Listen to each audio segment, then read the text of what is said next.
इसी के साथ, यानी कि जब किसी कंपनी की इनकॉर्पोरेशन जो है इसीलिए करी गई है कि वो कंपनी की किसी पॉलिसी, सॉरी, सोसाइटी की किसी पब्लिक पॉलिसी को वायलेट कर सके, in that case also the court will disregard the existence of the company and see what is the motive behind it's formation. इसके बाद जोन्स वर्सेस लिपमैन वाला एक case है, पॉइंट नंबर 4 पे, जो मैंने आप लोगों को भेजा है। प्लीज उसको एक बार रीड कीजिए। तो मैं एक काम कीजिए, आप रीड मत कीजिए, पहले मैं उसको अपने वर्ड्स में एक्सप्लेन करती हूँ, थोड़ा सा सिंपल वर्ड्स में केस को सिंप्लीफाई करती हूँ, फिर आप पढ़िएगा। देखिए यहाँ पर मान लीजिए एक जे है, ठीक है। मैं I take the name as A so that you don't get confuse later on. Let us say A है, उन्होंने बी के साथ एक कॉन्ट्रैक्ट करा, ठीक है। ए ने बी के साथ कॉन्ट्रैक्ट करा कि वो एक जमीन जो है उनको सेल करेंगे, लेट अस से 1000 रुपीज में, अभी के लिए बिल्कुल एग्जाम्पल ले रही हूँ। यानी ए बी को लैंड सेल करेंगे और बी जो है ए को 1000 देंगे। लेकिन बाद में ए को ये पता चलता है कि भाई ये तो वो जमीन है जो मेरे परदादा जी ने, मैं एग्जाम्पल को थोड़ा इंटरेस्टिंग बनाने के लिए कर रही हूँ, कि मेरे परदादा जी ने बड़ी मुश्किल से बी के परदादा जी से हासिल करी थी, तो ये तो मैं ये जमीन इसको नहीं बेच सकता, ठीक है। तो अब मैं ये इनको मना कर देता हूं कि मैं नहीं दूंगा, लेकिन ये कॉन्ट्रैक्ट था जो कि परफॉर्म नहीं हुआ, तो ना देने से ना बेचने से ब्रीच ऑफ कॉन्ट्रैक्ट का मैटर बन जाएगा। जब हम कॉन्ट्रैक्ट अभी पढ़ लेंगे तो उसमें हम देखेंगे कि जो ब्रीच ऑफ कॉन्ट्रैक्ट होता है उसमें सामने वाला क्या कर सकता है, वो आपसे डैमेजेस क्लेम कर सकता है, रिसाइंड कर सकता है। तो इसने सोचा कि ठीक है, बोलेगा डैमेजेस का तो मैं दे दूंगा उसको डैमेजेस। लेकिन इसको ये भी पता था कि बी स्पेसिफिक परफॉर्मेंस भी बोल सकता है। Now what do we mean by specific performance is that the other party feels that damages is not good enough to compensate his loss, so he might tell the court कि sir इसने जो काम बोला था ये करेगा, इसको बोलो वही काम करे, मुझे डैमेजेस नहीं चाहिए। तो ए को पता था कि ये बी जो है, क्योंकि अगर मेरे परदादा जी की बात मुझे पता चली है तो इसको भी हो सकता है पता हो, तो हो सकता है इसके लिए भी ईगो का मैटर हो, ये भी बोले कि मैं डैमेजेस नहीं ले रहा, मुझे तो जमीन ही चाहिए। तो इसको मालूम था कि एक खतरा स्पेसिफिक परफॉर्मेंस का भी है। दोबारा से यहां तक बोल रही हूँ।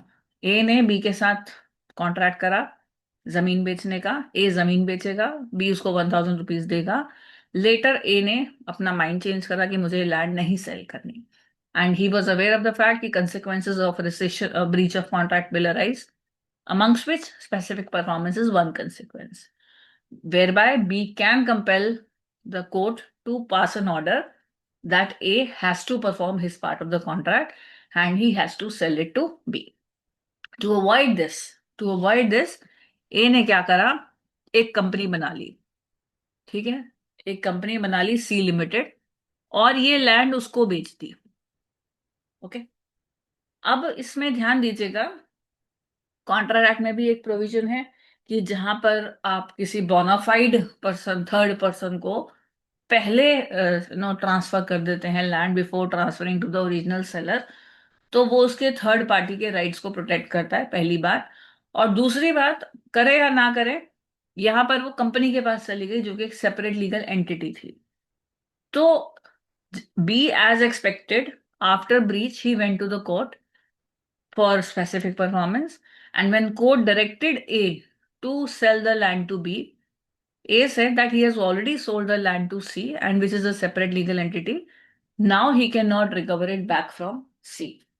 So the court understood that C Limited was a separate legal entity. However, the formation of C Limited was only with the purpose of avoiding this sale and breaching this contract. So the court directed A to take back the land or recover the land from C Limited and to sell it to B. This was the story behind the case. Now you just read what is written in the book, and still if there is any doubt, I'll discuss.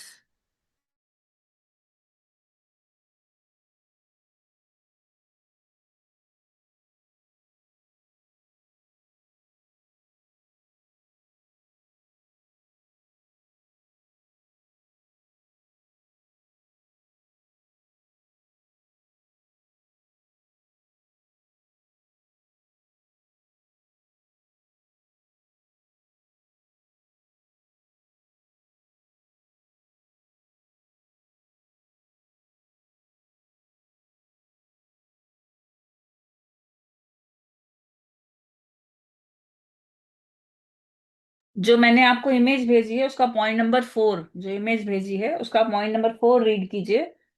आप जो case study है उसको इस form में भी लिख सकते हैं जो इस बुक में लिखी है, नहीं तो जो स्टोरी मैंने बताई है आप उसको भी अपने वर्ड्स में लिख सकते हैं, बजाय बस वो ईगो और वो स्टोरी नहीं डालनी है, ठीक है। जैसे मैंने लास्ट में डिक्टेट करा आप उसको फॉलो कर दीजिएगा। Ultimately you just remember the line which is written just next to the bold words so that you are able to substantiate your point.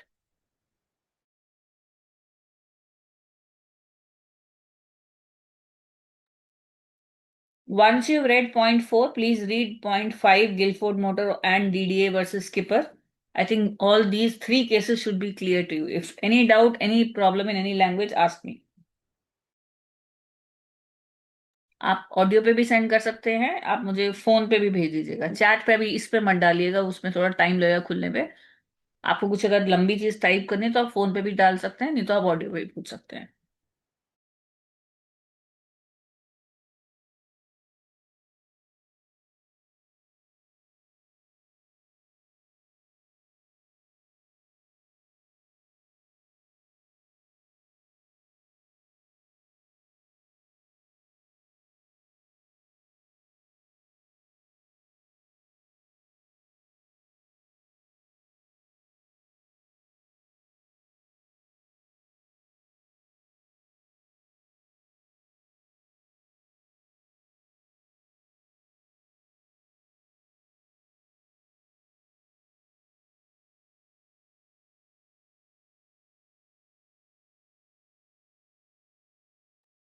Ma'am, ये Guilford Motors, Delhi development authority और Jones versus यही वाला पढ़ना है ना बस? हाँ जी, हाँ जी।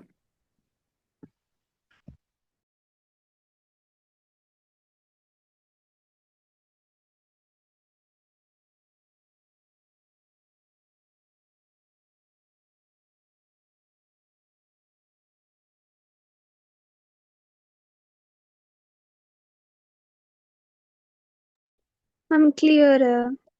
ठीक है जी, इसके नीचे वाला भी देख लीजिएगा क्विकली एक बार, मर्चेंडाइज ट्रांसपोर्ट वाला। उसके नीचे state of UP versus Renu Sagar, ये आपके एग्जाम में आ चुका है। मैटर वही है, बिल्कुल सेम वही है, कि जहां पर सब्सिडी मिल रही है, होल्डिंग को अलाउड नहीं था तो उसने सब्सिडी बना दी, और सब्सिडी को बोला कि तुम जाके सब्सिडी लेके आओ। फास्ट रीडिंग दीजिए, ऑलरेडी डन है ये सारी चीजें। फिर भी कुछ लग रहा है, कोई डाउट है, वी कैन डिस्कस। इसके नीचे 7th पॉइंट भी रीड कर सकते हैं, 8th वाला मैं समझाऊंगी अभी। ये मैंने आपको इसलिए भेजा, अगर वो सीधा आपसे लंबा 8 नंबर का क्वेश्चन बोलता तो आपको एज इट इज सारा कंटेंट लिख के आना है जो यहाँ पर मैंने आपको दिया है। ऑफ कोर्स केसेस की जो लैंग्वेज है वो अपने वर्ड्स में डालिए, बट इतना कि क्लियर हो जाए कि केस किस चीज का था।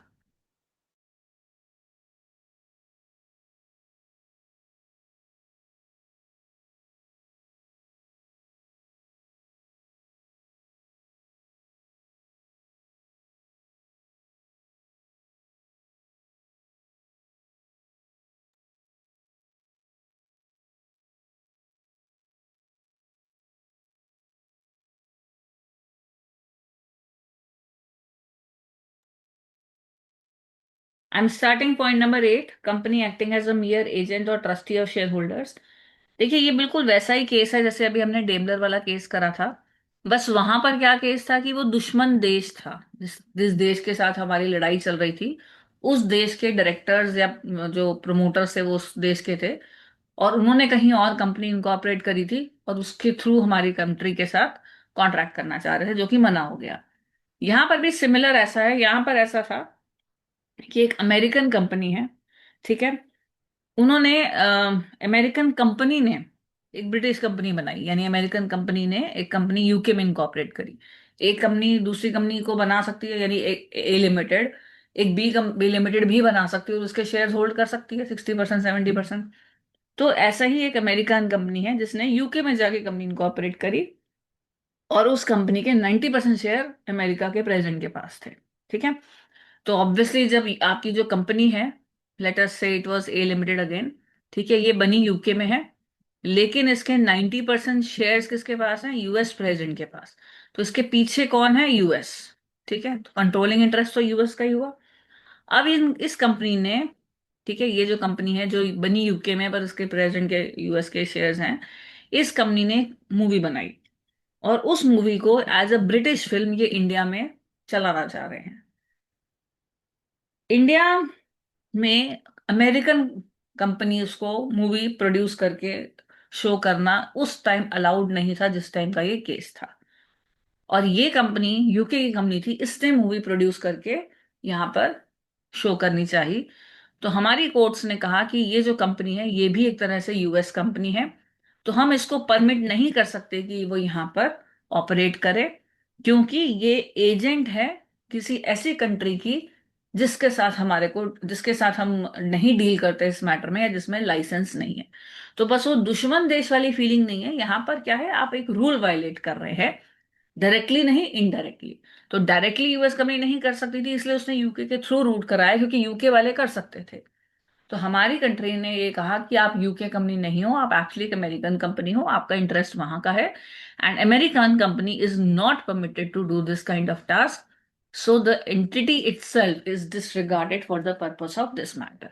रीड करके देखिए ये वाला, आरजी फिल्म्स लिमिटेड, इसके भी नाम याद कर, एफजी फिल्म्स लिमिटेड, इसका भी नाम याद करना है आपको।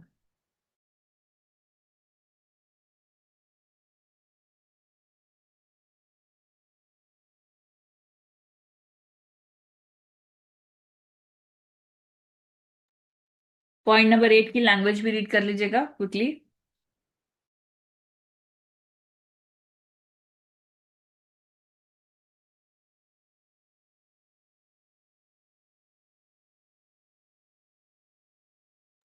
मैम क्लियर है। ठीक है जी।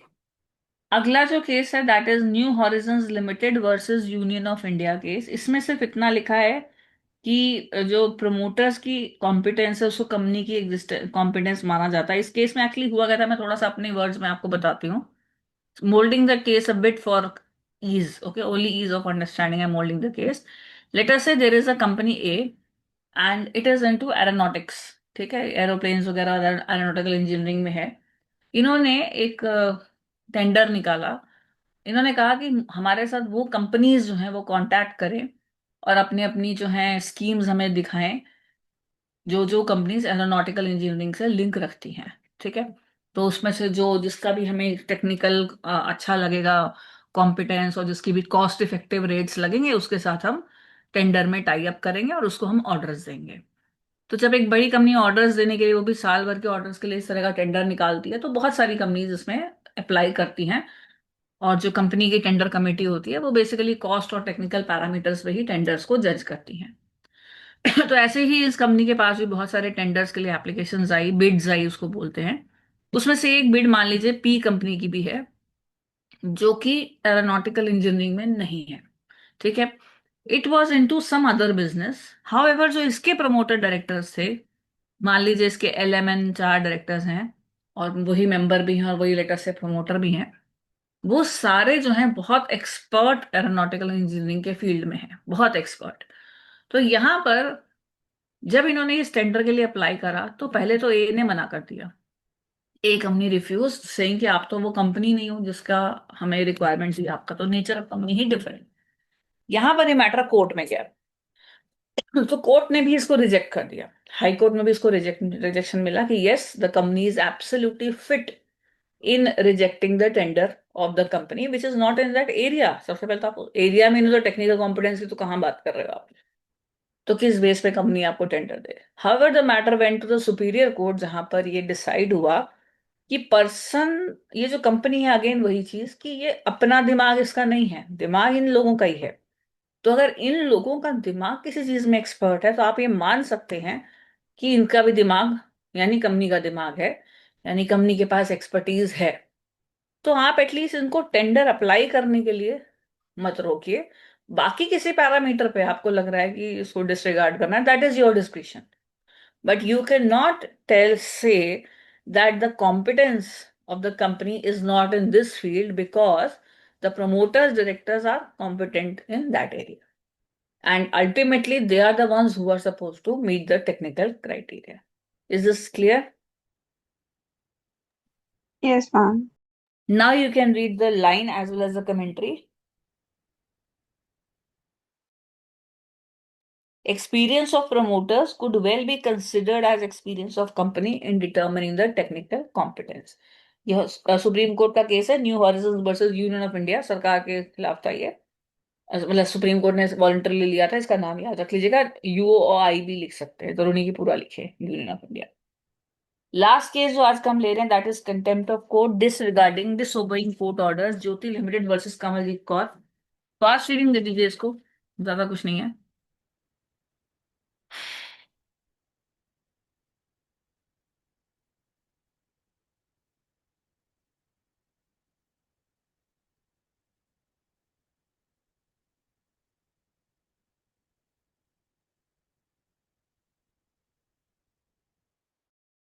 आपको अगर समझ में आए पॉइंट नंबर 10 तो मुझे बताइएगा।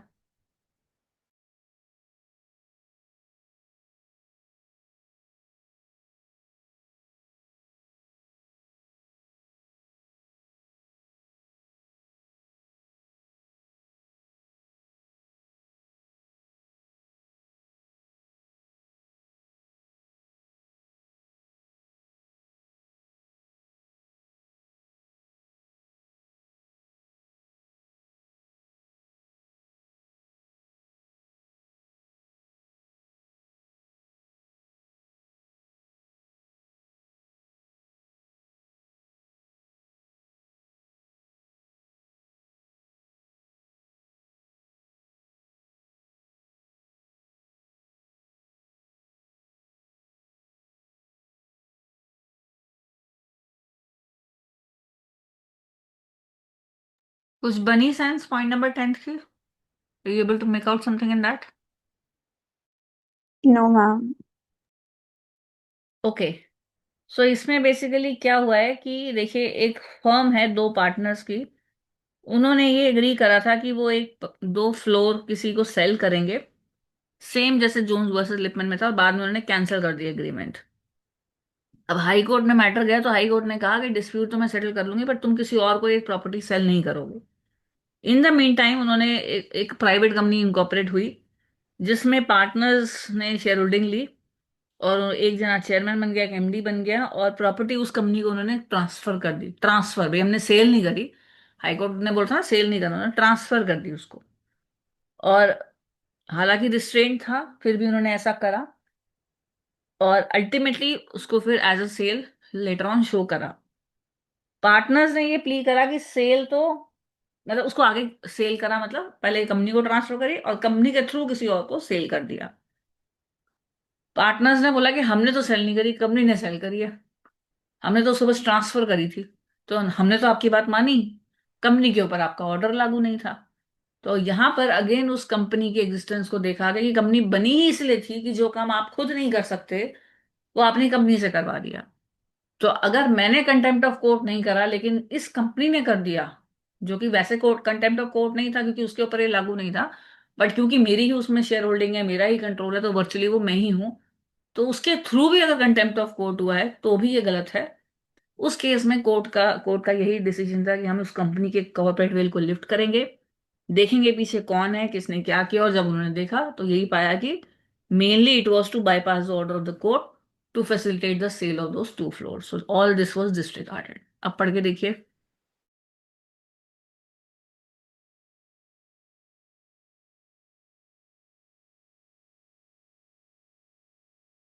Last line you can see, in reality, the orders of the court were disobeyed by the respondent. This is what the court observed. And therefore, it ma'am, cancelled the sale. हाँ जी। Ma'am तो पहले इन्होंने किसी को बेचने के लिए पहले फ्लोर्स बेचे, उसके बाद वो एग्रीमेंट कैंसिल कर दिया, इसकी वजह से कोर्ट ने इनको मना हाँ किया जी, कि हाँ अब जी, ये अब जैसे प्रॉपर्टी मान सेल लीजिए कर मैंने सकते। आपको बोला कि भाई दो फ्लोर में यहाँ पर बेचूंगी आपको जनकपुरी में अगस्त 26 में, और जुलाई में ही मैंने आपको बोल दिया कि मैं नहीं बेच रही, तो ऑब्वियसली यू विल इधर ask me for damages which I not पे। मैं तो कुछ नहीं दे रही, आप अपना कुछ एडवांस दिया होगा वो मांगोगे, मान लो मैंने वो भी नहीं दिया, तो आप ऑब्वियसली कोर्ट केस करोगे।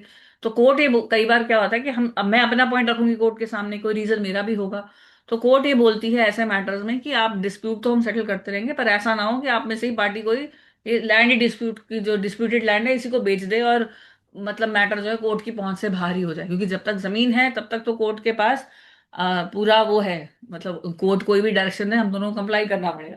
जब जमीन ही चली गई तो फिर मैं कौन और आप कौन। तो इससे सबसे पहले कोर्ट ऐसे ऑर्डर्स पास करती है कि वो लैंड जो है उसका जो स्टेटस को है वो एज इट इज मेंटेन रहे। तो यही इस केस में हाई कोर्ट ने कहा कि तुम ये लैंड नहीं बेचोगे। आपने देखा होगा कई घरों के बाहर लगा होता है, this house is under dispute, this land is under dispute.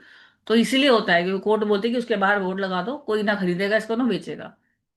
और हमने क्या करा, हमने उसको खरीदा ना बेचा, हमने एक कंपनी बना के उसको ट्रांसफर कर दिया विदाउट एनी कंसिडरेशन, और उस कंपनी के थ्रू बिकवा दी। कंपनी में हम ही लोग हैं, तो आना तो पैसा हमारे पास ही है घूम के। और एक तरीके से डिसरिगार्ड भी हमने ही करा है। तो कोर्ट ने यही देखा कि कंपनी और तो कुछ काम नहीं कर रही, कंपनी सिर्फ इसलिए बनी कि लैंड ट्रांसफर करवा सके, लैंड जो उसको ट्रांसफर हुई है वो सेल करा सके। अब पढ़ के देखिए।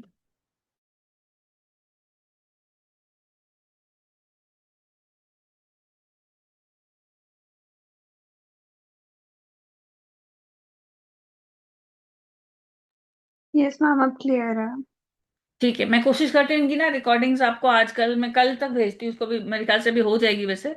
एक तो कन्वर्ट हो गई है, वाली भी कन्वर्ट करके मैं इसको सेंड करती हूँ। और इसको प्लीज आप लोग ना एज अ लॉन्ग आंसर ही इसको रेडी कीजिएगा, ये मत सोचिएगा कि स्टैंड अलोन केस आएगा। पर एक चीज मैं आपको बता रही हूँ, अगर स्टैंड अलोन आएगा तो कम से कम 4 या 5 मार्क्स का आएगा। और उसमें फैक्ट्स ऑफ द केस भी इंपॉर्टेंट होते हैं। और उसमें आपका जो आप केस का नाम लिखते हैं वो भी इंपॉर्टेंट होता है। ठीक है। Yes ma'am. Just keep one thing in mind that while, जैसे मैंने एक क्वेश्चन आपको भेजा है अभी November 19 का, आपने देखा वो अभी? मैम वो पढ़ा नहीं है अभी। हाँ, वो पढ़ के देखिए। वो आपका वही केस है जो दिनशा मानक जी वाला, एक बार लास्ट वो वाला क्वेश्चन रीड कीजिए एक बार। उसको आंसर कैसे करना है उसके लिए मैं चाहूंगी कि आप मुझे आज इस क्वेश्चन का आंसर बना के भेजना। ठीक है। मैं उसको भी ओके। आपको रिवर्ट बैक करती हूँ। मैं आपको उसका आइडिया देती हूँ कैसे उसको एड्रेस करना है। जो facts question, the facts of the above case are similar, क्योंकि इसमें डायरेक्ट आंसर होता है। सिर्फ इस क्वेश्चन, इस टाइप के क्वेश्चन में बोल रही हूँ। The facts of the above case was similar to this case Dinshaw Maneck ji. फिर आपको दिनशा मानक जी के केस के फैक्ट्स बताने हैं और बताना है कि कोर्ट ने उसमें क्या करा। फिर बताना है कि इसमें भी कोर्ट यही करेगी, क्यों? क्योंकि इसमें कॉर्पोरेट वेल लग रहा है। और कॉर्पोरेट वेल होता क्या है, तो इस तरीके से आपको अपने आंसर की ड्राफ्टिंग करनी है। ठीक है। Yes ma'am. ठीक है, तो इसको आप मेरे को लिख के भेजिएगा। और रिकॉर्डिंग मैंने जैसे बोला अभी मैं आपको सेंड कर दूंगी, उसको आप कोशिश कीजिएगा कल तक आप ये रिकॉर्डिंग देख लीजिएगा। बिकॉज कॉर्पोरेट वेल अच्छा क्वेश्चन मतलब इसमें से बनता है। ठीक है। अभी मैं फिर इसको वाइंड अप करती हूँ।